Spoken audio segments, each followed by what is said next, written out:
Pasukan pengintai Rusia kembali menemukan benteng tentara Ukraina yang disamarkan di Zaporozhye. Benteng itu disebut masih berisi tentara dan amunisi Ukraina. Rekamannya ramai beredar di Telegram pada Kamis 19 Januari 2023. Dalam narasi unggahan disebutkan, kelompok pengintai menemukan benteng tentara Ukraina yang lainnya di arah Zaporozhye. Kali ini kerusakan akibat kebakaran disebabkan oleh sistem TOS-1A Son Sepyok, personel diyakini hancur, klaim pasukan pengintai Rusia. Drone sebelumnya dikerahkan untuk memastikan lokasi benteng. Setelah ditemukan TOS-1A, segera diluncurkan. Ledakan dahsyat terekam jelas oleh kamera drone.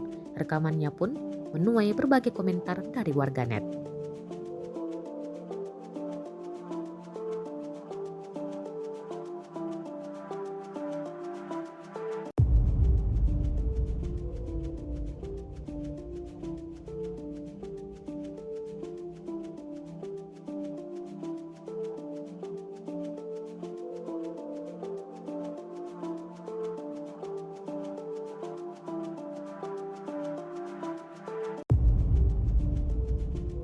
Rusia melaporkan secara total 373 pesawat Ukraina, 200 helikopter, dan 2.903 kendaraan udara tak berawak, 401 sistem rudal anti pesawat dieliminir sejak awal operasi khusus.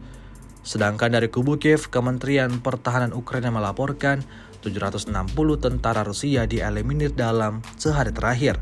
Total 118.530 prajurit Rusia meninggal sejak awal konflik hingga hari ke-331.